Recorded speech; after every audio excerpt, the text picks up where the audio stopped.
Officially. Hi, folks. Hello. Hey, happy Thursday. TGIT. Yeah. Can you believe we're already like a quarter of the way through the semester? Yeah, I had a midterm. Yeah, it's like I feel like we just got started. So I wanted to point out some updates. I processed grades this morning from homework 1. Not everyone has finished it, and so I can't answer questions as a group. But if you're looking at your answers and you're like, why is this wrong? I'm happy to talk to you about that. If you do have a wrong answer, you should see red font for what you answered, followed by green font for what the right answer is. And depending on your browser, the red should render in italics. That way, if there's red-green issues, you can still tell the difference. I'm happy to answer questions after the fact. When you log into the portal, you should see your points out of how many. So everyone is, of course, in great shape right now. If you did the homework 0 and have 2 points of extra credit, there's your cushion. Or 1 free homework that's late, as it turns out.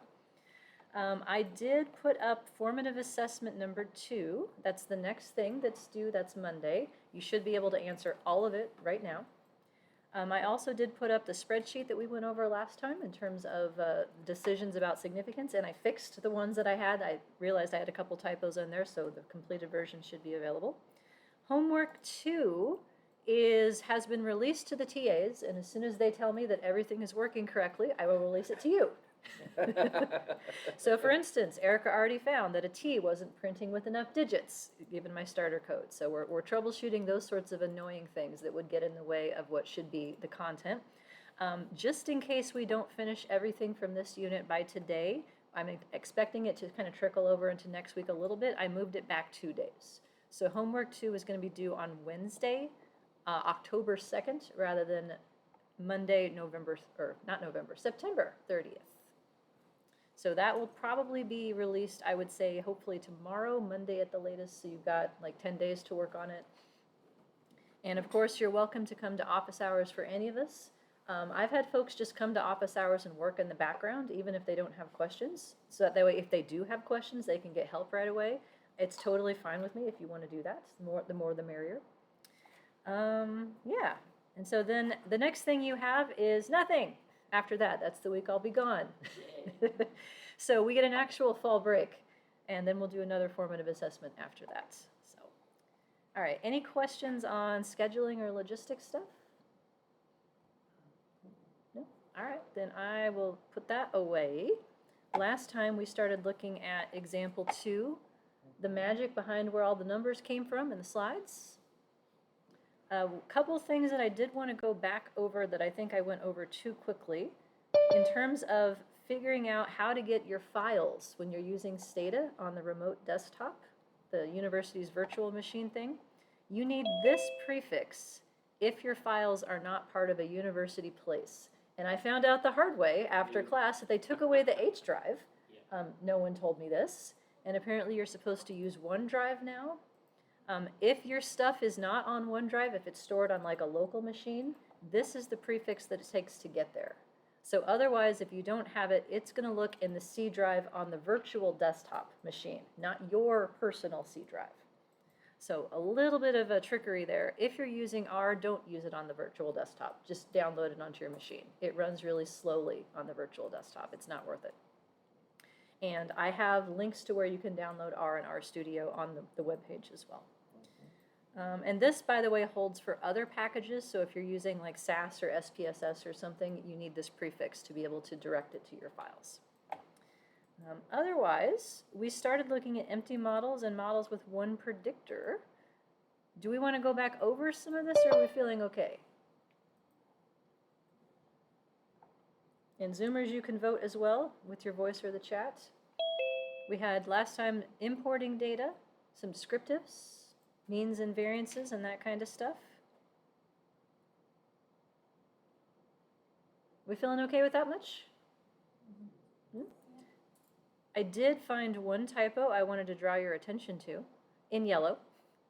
I omitted a parenthesis close in this handout, but it's correct on the version online. Otherwise, it wouldn't have run. So this was a copy-paste error on my part. So this parenthesis closes this part right here. So, can I ask what is the purpose for syntax fast equal true? Fast equals true means there's extra things that can get printed that if you turn this on, then those don't get printed that take a longer time to compute. So in very large data sets, that can make a difference. I just didn't want to clutter up the output with more stuff than we cared about. So I turned it on for that reason. What was the space comet in the front? What was that for again? So it's asking, like, you have to think of this in terms of like a data matrix of Correct. rows and columns. So this is the name of the matrix. Example 2 is the name of the data set. This blank space is like, I'd like it for all the rows Gotcha. as opposed to like some of the rows. And so you just left it blank for Yeah. all the rows. Yeah, and I left a Very space good. here to like make that point to myself that there should be something there if I Okay. want to subset it to certain rows. And those are our columns. And these are the names of the columns. Perfect. You can also tell it the number of the column, but I find that much less useful than the actual names of the variables. And then the whole thing is wrapped, the exterior of it is a command to give it 3 digits after the decimal. Because for whatever reason, this package doesn't obey the standard request for how much precision to print. It doesn't obey it. And that is true of many R packages, unfortunately. So, workarounds to get to things. Very good. Thank you. Sure. Okay. Empty model again? Maybe start there? Ease our way back into stuff? I assume that you all don't have complete and perfect recall of everything we talked about. Should I make that assumption? Yes, fair? Yeah, I think that's fair. So the first model that we looked at, general linear model. This one right here, little tiny model. It has 2 things in it, 2 parameters. Beta 0, what is that called? Vocabulary term. Intercept. And if I want to be more specific, the word fixed goes in front of it. Fixed effects, yep. Fixed effects can be intercepts or slopes. Fixed means constant. So the same beta 0 is going to apply in predicting everyone's outcome. It is a constant. Is E a constant or a variable?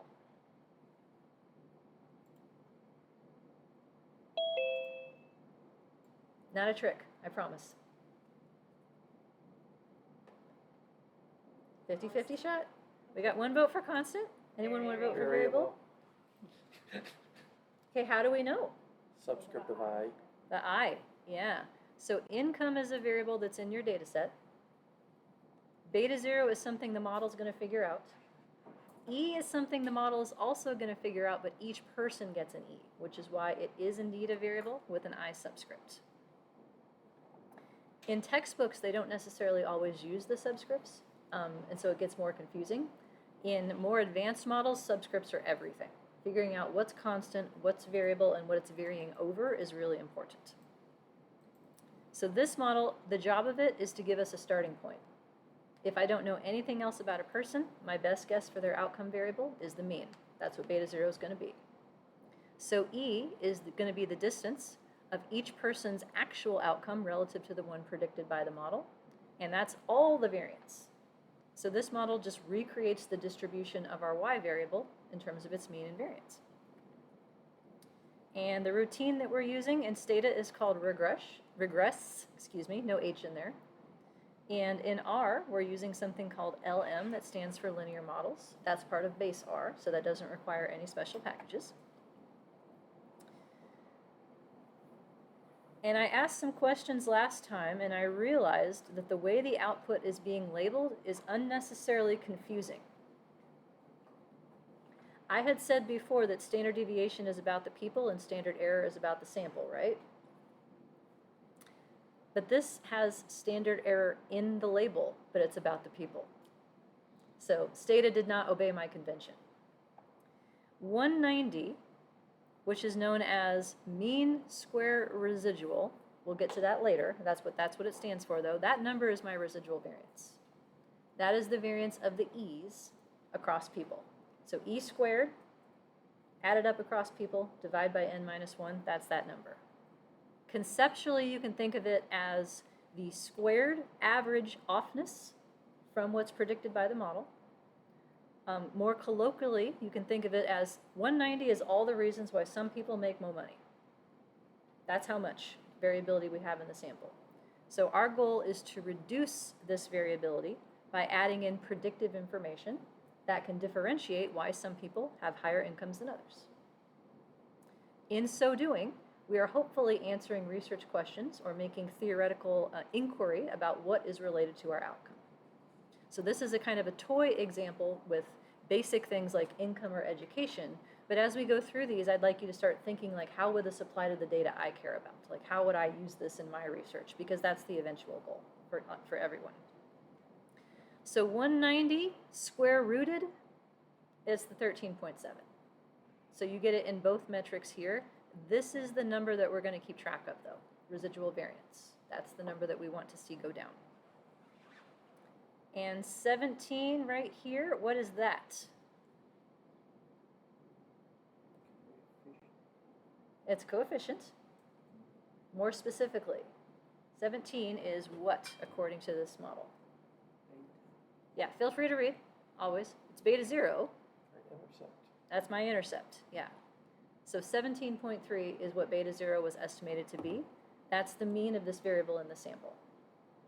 That's my jumping off point.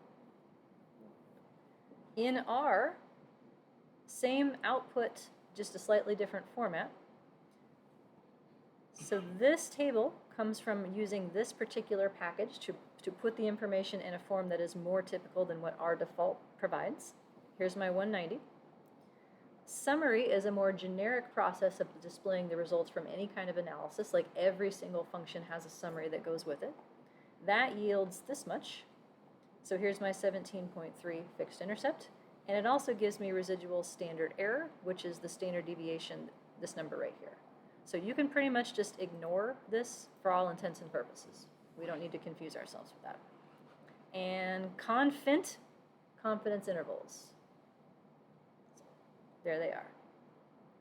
We had looked at then a model where education in years is predicting income. And we'll walk through some of these here. So now, after adding in that predictor, so it's education right here in Stata. It goes after the thing you're predicting. Order matters. It is inside in R with a plus sign separating the intercept and the predictor. So it's kind of like an equation, but without the fixed effects in it.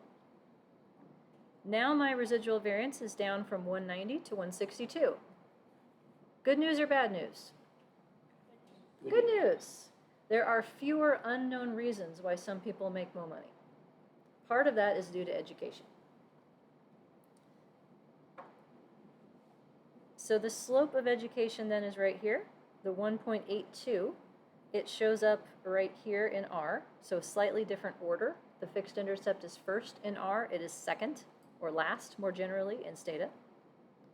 And folks were feeling brave last time about putting numbers in sentences. Anyone feeling brave today?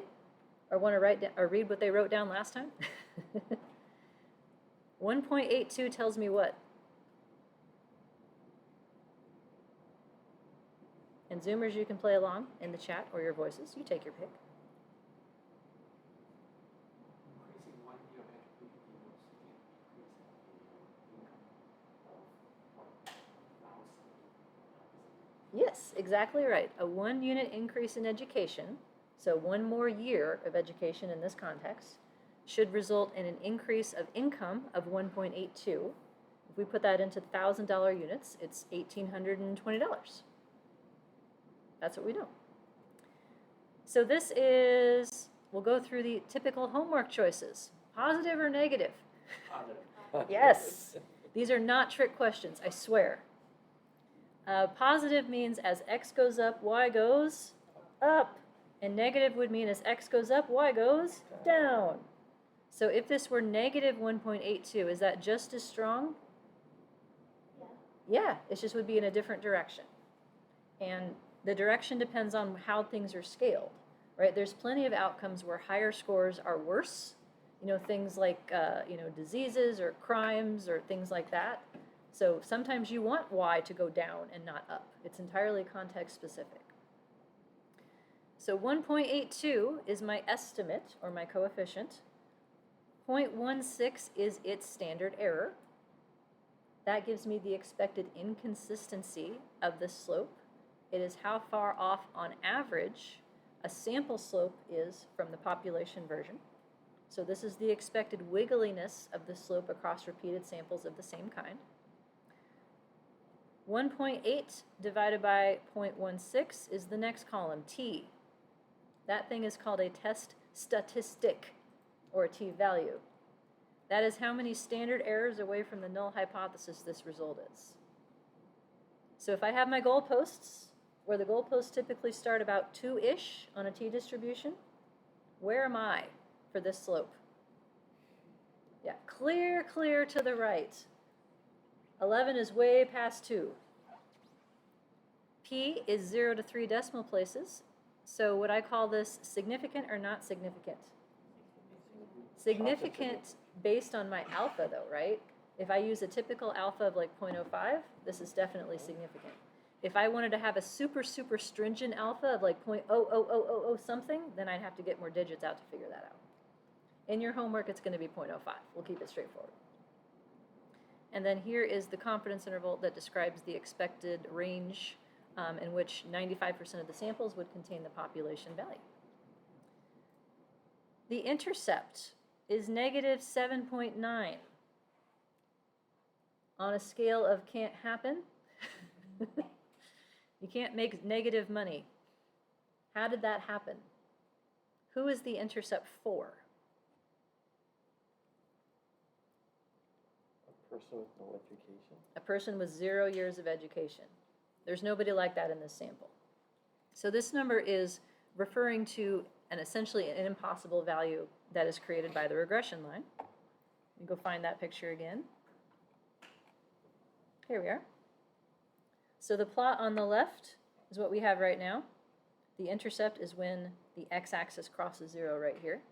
But if we follow the regression line, we can get predictions for any level of observed education.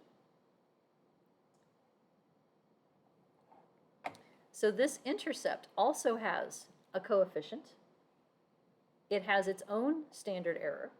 So this is like the standard error of the mean that you may have heard about before, but it's a conditional mean. It's specific to somebody who has 0 years of education. Negative 7.8 divided by 2 gives me that t. And note that t is negative because the sign of the coefficient is negative. They should match. The intercept is significant at a level of p of 0.001. Do we care?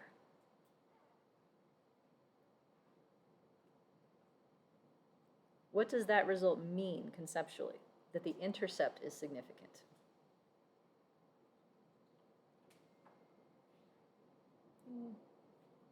Zoomers? Anyone?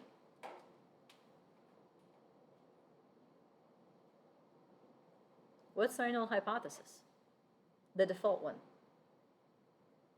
That there would be no change in income regardless of the years of education. That one, so you are talking about the null hypothesis for the slope, I think, that the null hypothesis is 0, meaning there would be no change in income as a function of education. So that is correct for this one. But if we use the same logic, null hypothesis of 0 for an intercept means negative 7.8 is significantly different than 0. It doesn't really mean anything. So we typically disregard the p-value and the test for the intercept unless 0 is a meaningful value. So like I've seen scales that measure, let's say, political attitudes from like a -5 up to 5, where super conservative is the negative side and super liberal is the positive side and 0 is somebody who's in the middle. Like if you wanted to know, like on average, how conservative is my sample, something like that, and 0 has meaning in that context, then you might report a test of your intercept against that. But typically you wouldn't bother because 0 doesn't have special meaning for most outcome variables. Okay, so we're answering the questions. We got the intercept. That's the expected outcome value when my predictor of education is 0, which means 0 years. The slope tells me the expected change in income for each additional year of education. How much income variance is left over after considering education? Where do I look for that?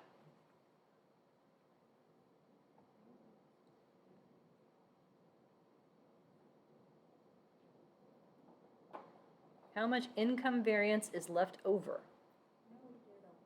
Subtraction. The answer is actually it did the subtraction for you. Oh, it did it. Yep. 190 is what we started with. 162 is what's left. So if you wanted to know how much we explained, then we would need to do the subtraction, but it turns out it's going to do it for us in the form of a proportion. That's going to be something called r squared, which is coming in the next unit. So another way to say this is that 15% of all the reasons why income varies is explained or attributable to education. And what's left is the 162. And that means that the average offness in terms of what E is predicted to be is 12. If I take the square root of 162, that's where 12 comes from. And I think that's where we left off, if memory serves. Okay. Any of that you want to hear again or differently or ask about? Is there a way to get more decimal places in R to show up in that printout? Yes. It has to do with how many decimal places you set in your global options. LM does obey that. Thank you. And that's usually the first thing at the top of my programs when I have syntaxes to set those things. Yep. Otherwise, you have to dig to find the object where it's saved, and that is annoying. We'll put it that way. Not impossible, but annoying.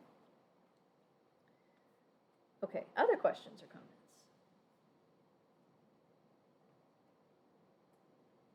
So let's fix it. Let's make it so the intercept does have meaning. We're going to rescale education, known as centering. And in the equation, I am showing the centering constant. So that means your reader, in looking at this equation, nope, come back, here we go, will know that 0 is somebody who has a high school education, 12 years. In the US system, of course.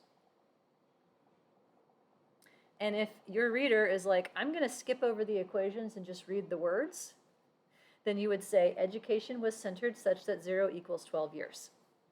And that will make that reader happy. In general, you want to write for both readers at the same time, the people that like the math and the people that like the words. I am a word person, for instance. My husband, who also teaches in this program, is a math person. There was one time where I was looking at this textbook, and I don't think it's on your reading list, but I use it in most of my other classes. And it's very well written, and he was looking for something specific. And he picks it up, and he's like, words, words, words, words. There. Like, he was just looking for this one equation, and he didn't need all the words around it to understand it. Where I'm usually like, equation, equation, equation, words. So if you cover both bases, right, then you'll keep everyone with you. Equations without words are not helpful. Like, if you don't explain your notation, no one's going to understand it. Words without equations can sometimes be too vague to convey exactly what you did. So the mix of both is the sweet spot. So we are first making a new variable. And I want to make a point of this because this is a frequent mistake folks make. In Stata first, the command to make a new variable out of an existing one is called gen. That's short for generate. Make. The way this works is you want what the new variable is to be called, listed first, equals, and then how it's getting made out of existing information. So the old variable is called educ. The new variable is called educ12. Now this is an arbitrary name. You can make it whatever you want, as long as it starts with a letter and not a number. My convention in naming predictor variables is that I always throw the constant on the end as the name, so that when I look at it, I know what I centered at. It's just a mnemonic. What I do see people do accidentally is this. Now, what's wrong with that? You're taking the same column and you are overwriting it by subtracting 12. Well, if you get it right on the first try, there's nothing wrong with it. But if you rerun your code multiple times, each time it's going to take 12 off and 12 off and 12 off, and it's just going to keep getting further and further away from the original version. So if you accidentally screw up and do that, no worries. Go back up to where you initially imported the data and rerun it. Then you get it back. Okay. So there's no screw up that you can't come back from as long as you leave the original data intact. You import it into R, you work with the version in R, you leave your Excel version or whatever the original is alone. So I would highly, highly recommend to get into the practice of building a new predictor rather than overwriting the original one.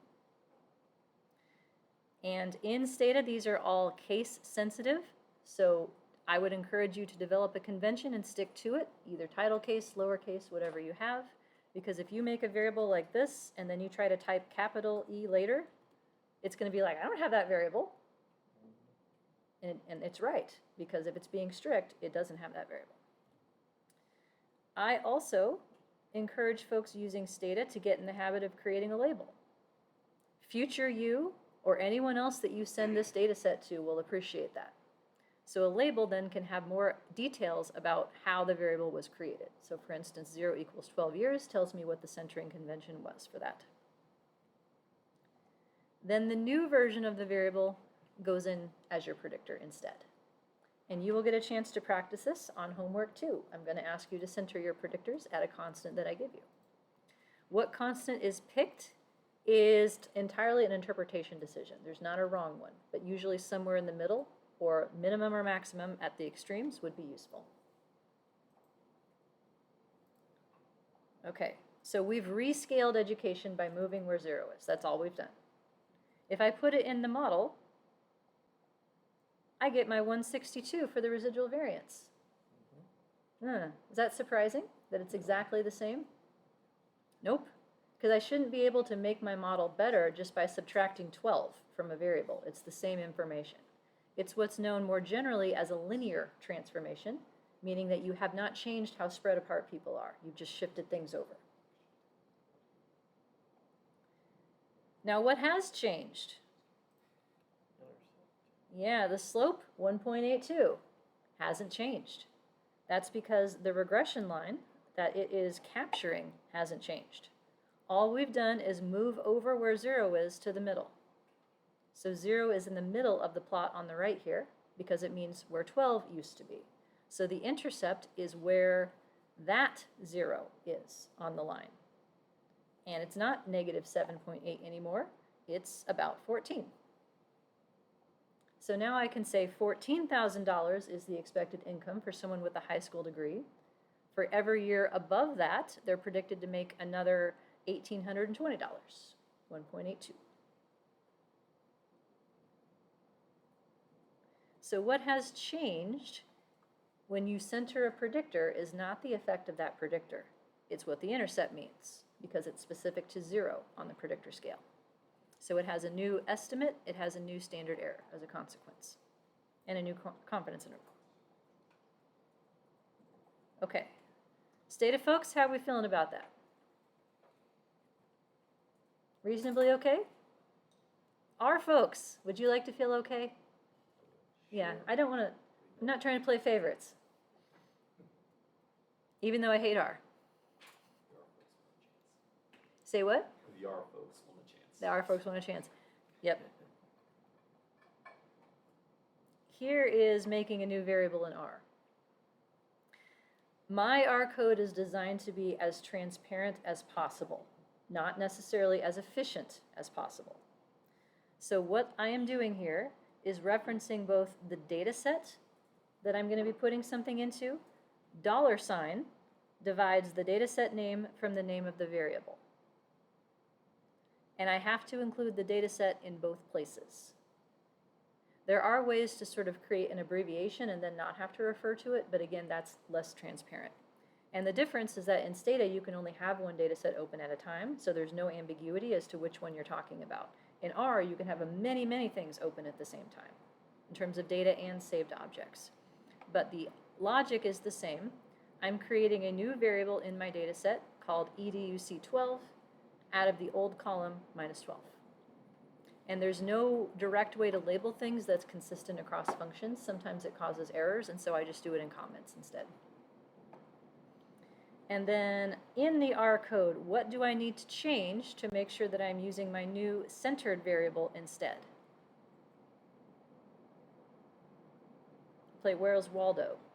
in our code.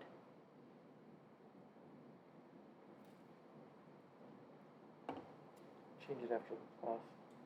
Yeah, in this section, what needs to change? After the plus, I need to have the centered version right here, not the original version. I also changed the name of the output that's being saved, because if you don't, it will overwrite what you had before. So the table that we are currently ignoring is a result of a function called supernova in that package. There's my 162. Summary for that object prints this much right here. And then confidence intervals, this much right here. All right. Ready for some new ideas? This model is capable of predicting income for any person given their level of education. We get one prediction by default, the intercept. But if you wanted to show the results of your model, like to make a picture for a presentation or a poster or something, you might want to plot others. Like this is what the model says should happen as a function of education. Well, let me show you how to do that. I'm showing you a more general way first, and then I'll show you some shortcuts later when we've gotten good at this, okay? First, the concept. Here's my model. That's what we're working with. What I want to do is generate a predicted income given whatever level of target education I want the prediction for. Anybody who has the same education is going to have the same predicted income. What differentiates individuals is the E at the end. So what I'm really focusing on then is just this part, which I can abbreviate as Y hat. What the model says my outcome variable should be. So if I wanted to do it for someone with 8 years of education, it would look like this. The fixed intercept estimated by the model, beta 0, the 14. Now I'm putting a 1 in parentheses so that it ties to the code below. Obviously that's not strictly needed in a mathematical sense. Then plus beta 1, the slope that was estimated for education, the 1.82. And then in parentheses, what value do I want the predicted outcome for? Now, if I want it for someone who has 8 years of education, your first instinct might be to put an 8 there. But that won't work. Why do I have -4 there instead? Yeah, 12 minus 8. Or, yep, 8 minus 12. They said it correctly. 8 minus 12 is -4. And that's the result. I got this result from the output. So even though this is a simple calculation, relatively speaking, we can make it do it. And there's reasons for that. One of it is the precision of these estimates. The number of digits that's printed on your output is only going to be so many. What's being stored internally is much more precise. So whenever possible, if you want to do math on the results of a model, we want to use the saved version so it's as precise as possible. And it's also less typing that way. If I want it for 12 years of education, then that would result in putting a 0 here because that's where we've centered it at. And so then this shows a little more clearly why it is that the fixed intercept is the expected outcome when the predictors are 0, because that's when this part drops and it just simplifies to 14. And here's another one that's 16, another one for 20. You can put it whatever you like in here. Here is some code to get those predictions done for you. First in Stata and then in R. A new code, lincom. That stands for linear combination. That means, please do some math on my fixed effects. Underscore const is how you tell Stata, hey, I'd like you to figure out what the fixed intercept is that you just found me and plug that into my equation. So you're not plugging in the 14. You're plugging in a reference to the internal 14 that has been saved. How many beta zeros do I need? Just one. Everybody has a beta 0 that starts their predicted outcome. Education 12, right here, that is beta 1. So these words refer to the fixed effects that have been estimated in your model. And then how many of these beta 1s do I need if I want to predict education for somebody with 8 years? I need -4 as the multiplier. That's the part that goes in parentheses right here. The 2 slashes, these are comments. So this is my trail of breadcrumbs saying what these lines are actually doing. And so I will get a line of output for each of these that tells me what the predicted outcome is. I will get its standard error, and I will get a confidence interval as well. Then you can use these predictions to make plots and have error bars and stuff like that around them. Okay, how is that feeling? So to recap, the words are talking about the betas. The numbers are talking about the variable values that you want a prediction for, the multipliers. R, folks, it's a little more complex for you. Of course it is, exactly. Now, as I said, there are easier ways, but I want to show you it this way so you understand what's happening. Once you understand what's happening and you're irritated by having to type this much, I'll show you the quicker way. But the happening part is important to me. I am using something called GLHT from the MULT-COMP package, and this stands for General Linear Hypothesis Test. This does a whole bunch of different things. It wants to know what model output you're referring to, and then I am putting together 4 different predictions into one object. R-bind means bind the rows together. Inside this will be printed these labels that I'm typing here, so you can update them to reflect whatever you're asking for.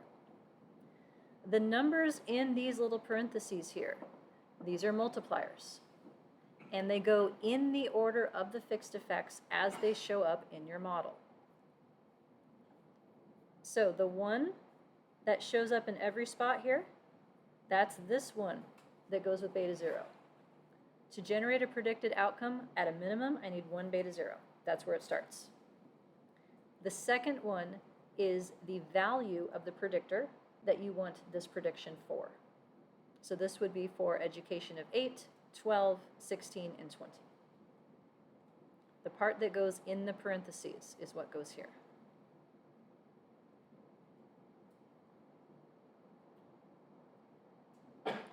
I then ask to print the result. I ask it to not mess with my p-values, ask for confidence intervals, and here's what it looks like. In Stata, it gives you line by line. It repeats the command so you can see exactly what it was. So the predicted income level for someone with 8 years of education is 6.7. For 12 years would be the 13.99, the intercept. 21 for a predicted income of education of 16, and then 20 would be 28. The output from R has been stacked together in this nice little table. So it's a little more convenient in terms of what it ends up looking like. So each of these predictions, these are y-hats, has its own standard error and its own test against a null hypothesis of 0 if you care. And here are the corresponding confidence intervals for those predictions as well. So this is the kind of thing that you'll get a chance to practice in homework 2. You're like, no, please don't make me do this. It'll be fun. It'll be fun. I am telling you, about 6 find and replaces is all you need to convert my code into your right answers. Verdad? Yep. She's like, yep, she's doing the homework for you. Yeah, I'm trying to make this as straightforward as possible because the goal of this class is not to fight with software. It's to try and learn how to do stuff. So if there's pieces you want me to talk about more, or you're not sure like why something is the way it is or how it is, I'm happy to try to elaborate. Yes, the syntax. The syntax, it's a lot, isn't it? In our language. Yes. Especially in the estimates, it's for the So this is the function that is basically doing math on saved output. Like that's the general principle. You want to tell it what piece of saved output, so what model are you pulling these things from? That's the first thing. And this is a linear function, so it's like, what math do you want me to do?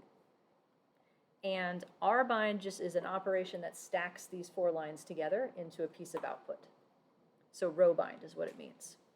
So that open parenthesis then is closed here. This open parenthesis is closed here. And if you want to put them on separate lines as like a more conventional coding would, then it just takes more room, but that's just fine. So in here then, the place corresponds to the code of how you wrote your model. So there's 2 fixed effects being estimated. There's a fixed intercept and there's this fixed slope for education.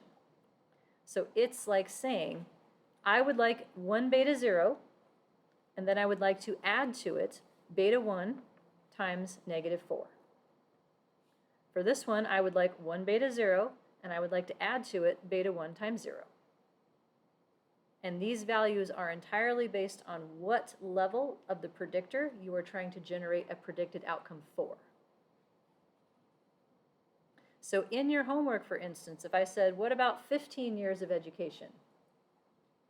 What do I need to change?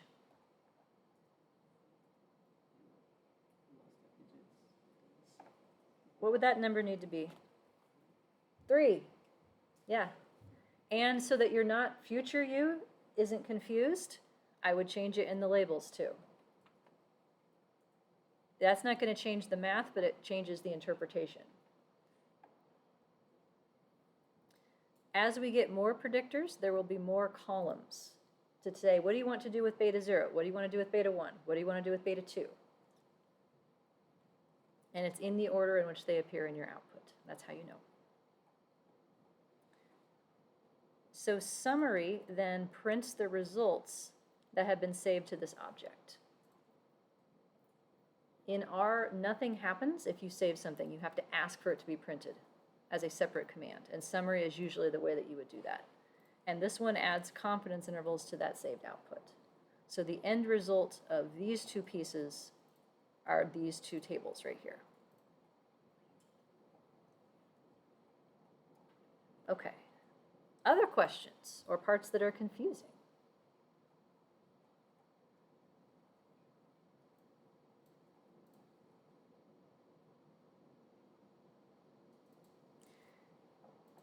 Can I share with you an anecdote? Always, right? It's not a full story, just an anecdote this time. So this is like a lot of code, right? And it looks really strange and like, what is this? I once had someone tell me that if you really understand statistics, you can figure out the software, no problem. I beg to differ. This is not easy to figure this stuff out. It's not. And honestly, like, I could not come up with this off the top of my head. What I end up doing is finding the last time I figured something out, starting from that, and then modifying it for my own purposes. So I don't ever need you to memorize this, right? I'm never going to ask you to come up from scratch. What I'm looking for you to do is understand the patterns and figure out where to change things. So if we go through it from that perspective, like, what would you need to change to do homework? Let's say that I give you a new variable x, and I want you to center x at 9. Okay, so whatever x is called needs to change. 9 would go here. A new variable, x9 or something. What's your data set called? Homework 2, for instance.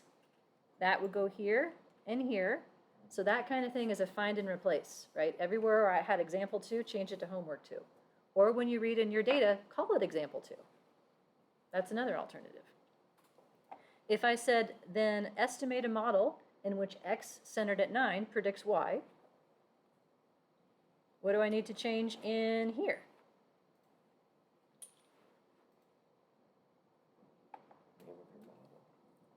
Yeah, well, I would need to come up with a new name. I mean, you could keep this one, but it wouldn't make sense. Like, that's just a documentation thing.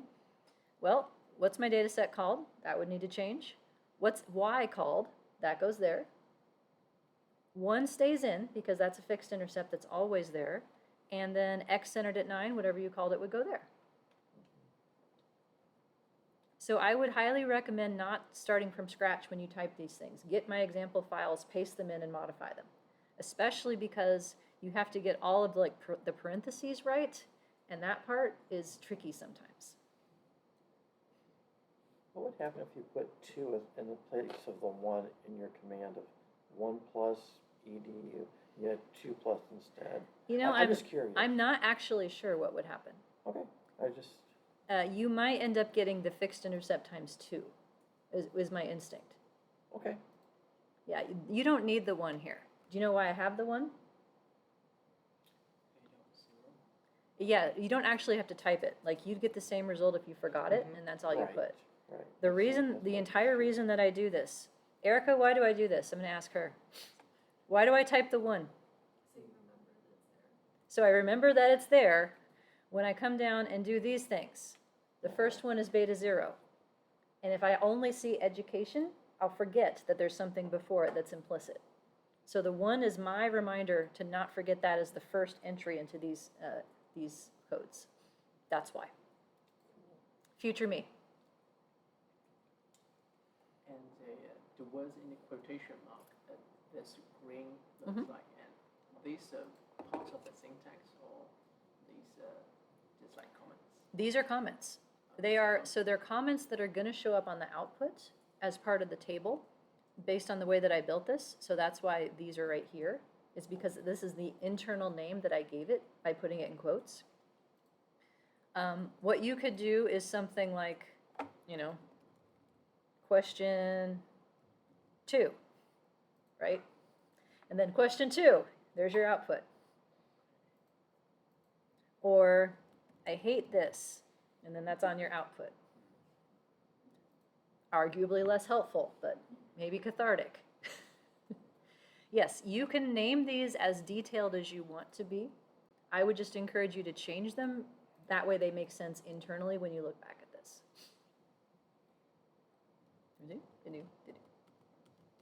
There. Okay. 249. How are we hanging? We're trying, right? We're trying to hang. In a sense, the quotes around what you wrote, because you made a variable with space inside of it. I'm just curious. As how it's reading it. Yeah, like it is going to treat it as like this exact text. Like it's going to print it exactly as I write it. Got So it. So that is, so it is kind of like a variable-ish in variable, R? I call it a label for that particular saved result. Like it's going to store it in a sort of an internal column. And I'm a nitpicky kind of person. So like when I write these things, I write them in, title case with That's okay. spaces That's and just stuff. me just trying to, Yeah. programmer me, trying to Mhm. understand. Yes, this is Okay. like a piece of information that is going to be attached to this result Okay. for printing purposes. Yep. So 1.82, what label would we give that? If your choices are significantly positive, non-significantly positive, significantly negative, or non-significantly negative? Which of the 4 choices?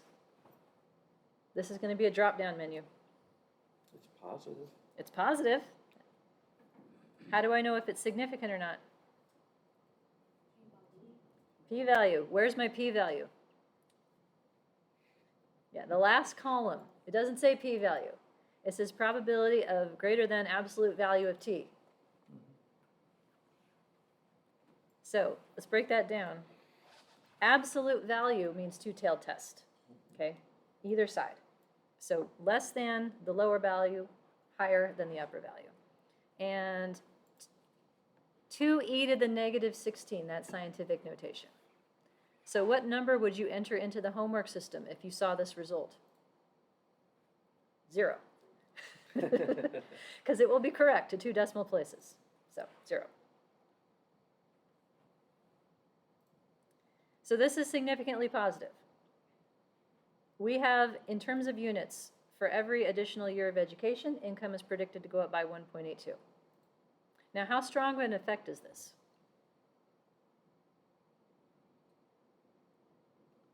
Is it like really, really strong relationship between these 2 variables, or just kind of strong, or not that strong? Can we tell? Significant means one of two things: strong effect or large sample. You can get a significant result from either of those. I have a fairly large sample, so I might want to know about the effect size. We talked about this a little bit last week, I think, or maybe even Tuesday. Effect size, ways of expressing the size of a relationship that is unit-free in a standardized fashion. 2 letters that you will get to know this semester, R and D. R stands for what? Yeah, you would think it's C for correlation, but no, it's R. So we could turn this into some kind of correlation. I think that'd be a reasonable thing to do.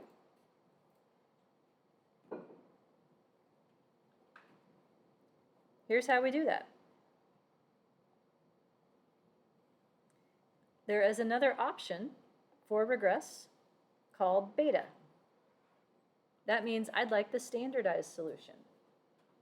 The standardized version of this model is, what if all the variables had means of 0? They all had standard deviations of 1. They're therefore in a z-score metric. That converts the slope into a correlation metric. So 1.82 as a slope, which is in units of y and x, becomes a standardized number instead. And where did it go? Hiding. It's clear at the end. There it is. Like, what is that? It's like skips a whole bunch of things. Made me lose my mind. Beta, that's my standardized column. So that slope corresponds to an effect size of r equals 0.38. Now that gives me some sense as to how strong this relationship is. What's the highest that r can be? 1. What about -1? Yeah, either way.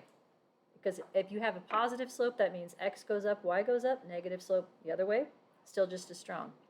So somewhere between 0 and an absolute value of 1 is the range of this. So this gives me a better sense as to how related these things are. An effect size of about 0.4. The intercept has a dot. That's because the fixed intercept in a standardized solution has to be 0 always. Has to be, because both variables have means of 0. In R, you can get the same thing. I found a little package that does that. lm.beta. And it prints out the correlation. Cool. Yeah. Easy peasy.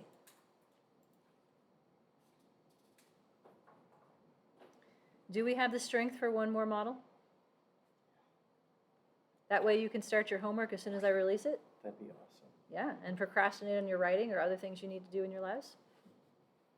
But still be productive. That's the win, right? I have a binary variable here for marital status. We looked at this in the PowerPoints as well. So this is individual income, mind you, and this is whether or not each person is married. So I'm going to put in a variable called Mary01, meaning it has 0 and 1 as possibilities. Here are the things we're going to have to figure out. Here's what the results are going to be. First thing I need to do, though, is recode the existing variable because it was coded as 1 and 2. Now, if I don't do that, the result will be correct but weird because the intercept would give me the predicted outcome for someone with a Mary score of 0, which is impossible. So there are a couple different ways that I could approach this. Because it's 1 and 2, I could just subtract 1, and then it's 0 and 1. That works in this case. This is a more general strategy for multiple categories in which you can't just subtract 1 and necessarily get what you want. So first data, then R. So I am making, to start with, a new blank variable. A new column in my data set to be named Mary01 that is blank, missing. Then I am selectively filling in values based on conditional logic of the values that I currently have for a column called Mary. So you kind of have to read this backwards. If Mary is 1, then make the new version equal to 0. If Mary is 2, then make the new version equal to 1. Now note, 1 equal here, 2 equals here. That's not a typo. But it is easy to screw up. It's assignment versus checking. Exactly. So this is asking, is it? Like it's checking inequality. Is it really equal to 1? And then if it really is, then make it 0. If this is really equal to 2, make it 1. Then the new variable goes into the model.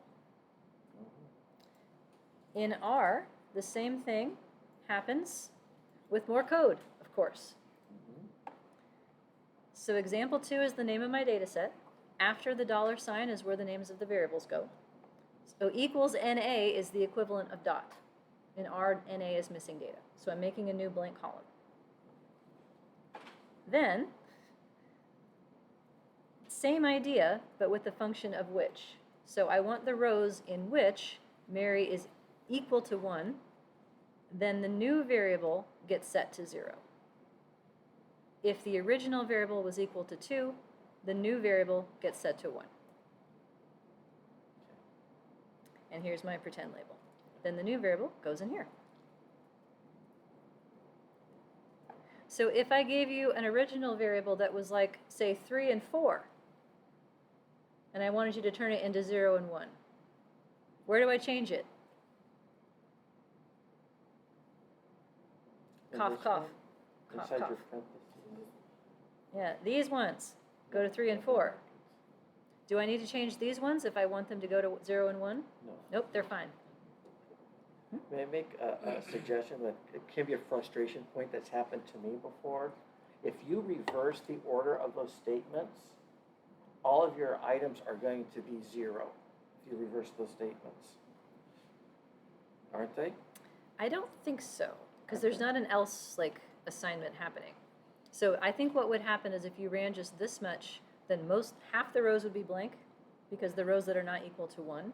Because I've had that happen to me.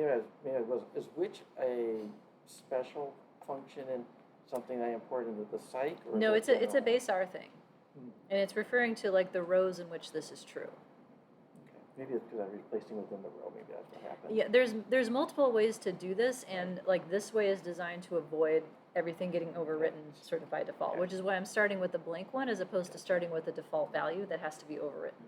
Okay. That's my workaround for that. Yep. So what happened? How much variance is left over? I didn't bold it this time.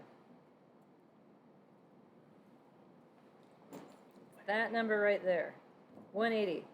In the Stata output, scrolling back up a little bit, here, where'd it go? 180.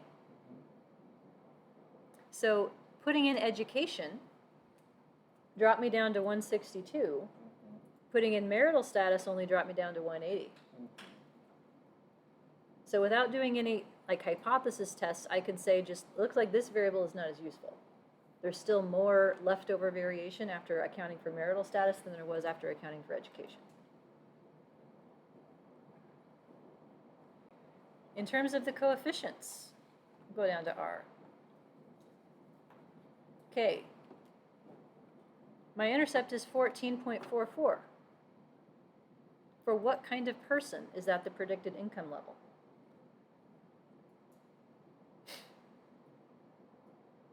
If unmarried is 0 and married is 1. Yep, this is for all when the predictors are 0, which refers to the 0 group, which is people who are unmarried in this example. Same idea, slightly different way of talking about it. The intercept is always the expected outcome variable when your predictors are 0. What does 0 mean is the question. It means an unmarried person here. Now, is this slope positive or negative? We're going with softballs since it's like 3 o'clock. Is this slope positive or negative? Positive. So who makes more money? The 1 group or the 0 group? One group. The 1 group, because you would add 6 to the score and multiply it by 1 to get to the predicted outcome for a married person. So the way that I will say this, and direction matters, is that 6 is how much more money married people make than unmarried people. The slope is how the 1 group differs from the 0 group. And if you say it the other way, then that's essentially turning it around and making it backwards, a negative slope instead. And is this slope expected or unexpected? Within the goalposts or outside the goalposts, if the null hypothesis is 0. There's two different places you can answer. 6 tells me where relative to the goalposts I am. If the goalposts are at like 2-ish, 6, clear to the right. How often would you get a result of a slope that results in a t of 6? That often. So is this expected or unexpected? Decidedly unexpected. So significantly positive is how I would talk about this. There's my confidence intervals. In getting predicted outcomes, there's really only 2 possibilities. There's only 0 people and 1 people that are possible within the scale of this variable. So I'm only going to ask for 2. So the one is, I'd like a beta 0, please. And I don't need any slopes, thank you. I'd like a beta 0, and I'd like 1 beta 1. So then we get back the predicted outcome for 0, which we already had. And this is the new piece right here, the predicted outcome for 1. In the Stata output, it looks quite similar. Only thing is that the intercept is second. Here are the 2 lincoms. I'd like 1 beta 1, 0. No beta 1s for this person. 1 beta 1 here, excuse me, 1 beta 0 here, and 1 beta 1 here. Okay. Is 6 a lot? $6,000 is not nothing. Can I get an effect size out of it? I'm gonna. Of course I can. Correlation, though, doesn't really make as much sense here.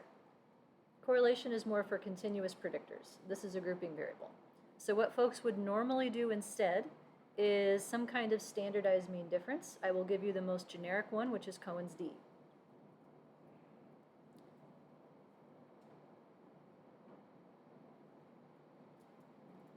Here's how we're going to ask for it. Here is the formula that you can use to compute a d out of your test statistic.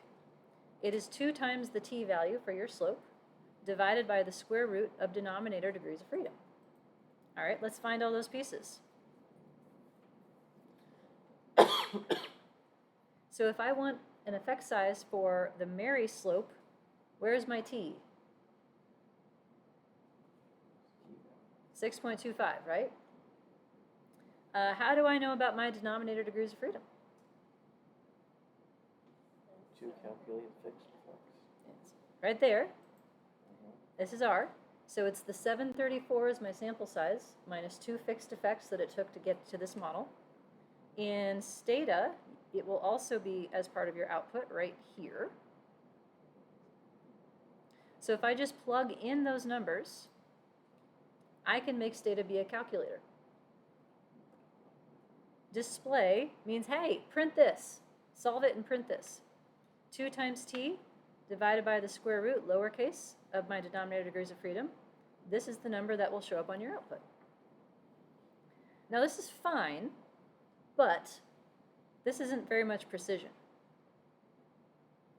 And so you could conceivably get the wrong answer if you're using the saved result versus the printed result. So I want to show you how to access the saved results. I just figured this out recently for Stata, and I'm still working my way through it in R. There is a command that says, hey, can you go find all the results you just computed and show them to me in a matrix? So I want to list Mary results. That was obtained right here. So this says, hey, can you take what you just found and save it and call it that? So Mary results is a name that I made for the results of this model in Stata. It printed how it saved it so then I know what to do with it. So this is what it gave me in the output. I have the coefficients, then the standard errors, then the t's, then the p's, lower confidence interval, upper confidence interval, degrees of freedom, critical values, and I don't remember what that one is. But I do know that this is the number that I want. So within this little table, I need the third row and the first column. So I can come down here and say, hey, can you go take the number that's stored in that table in the third row in the first column and use that in the computation? And then rather than having 732 printed, I can access this is the saved result, or I could have pulled it out of right here. So it's accessing stored information to do the computations for you. And the result is 0.4619, whereas not doing it that way is 0.462. So this is a slightly advanced programming thing, but I think it will come in handy because the fewer things that you have to manually type, the higher the odds you're going to have a problem-free exercise. In R, I can do the same thing. So if you just type the math that you want it to do, the result will show up. To access it, I go through a similar process in R. So the first thing is that I want to go into the saved results. I found the coefficients table, and I'm asking for the third column. So what I'm accessing in R is this little table right here, and I know I need to get the T. That's the third column. So I'm asking, hey, print the T column for me, can you? It's like, sure. So here's the T column. I know I need this one. So within this little table, I need row 2, column 1. So I tack that instruction onto this, and then I multiply it by 2. And then the degrees of freedom are saved as another object inside R. So that holds the 732. That way you don't have to type it, and your code will work no matter what problem you're using. This is what it looks like, by the way, inside R if you dig in through the objects. On the environment window, you can open the saved contents, and then this is where you can try to figure out where stuff is and how to get to it. This is entirely program specific in terms of how people programmed it, but in general, $sign is one way to get there, and it worked in this case. I will always figure this out for you ahead of time, though. I'm not going to expect you to figure this out. So there are a few times in which things will need to be computed. I still don't want you getting a calculator out. Asking the program to do it is a much better way. There. And as promised, words. This is what a results section would look like reporting the results of this analysis. These are probably more words than I would typically use, but I'm trying to be complete for pedagogical purposes. So first paragraph, describing your variables, indicating what kind of model you're going to run. So it's a general linear model, i.e. simple linear regression, because that's a synonym people might know. All analyses were conducted using, and then you would fill in like what your software was and what version. And then if you added any extra things, like predicted outcomes were generated using this function or this function. So the first paragraph here is general stuff. The second is describing the results of education. The next one is describing the results of marital status.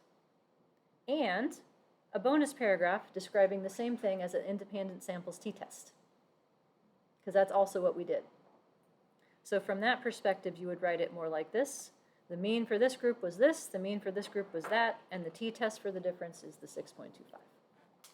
So this is the regression-y way of talking about it. This is the t-test way of talking about it, but it's equivalent. And in case you haven't seen Pearson correlations before, I have some bonus material. How to get those. So we can talk about those next time, though, I think. How's that sound? Yeah. All right, I know this is a lot. We will go back over it as many times as we need to, but you will find out if you get it once you get a chance to try it. That's how it works. So any questions before we call it a week?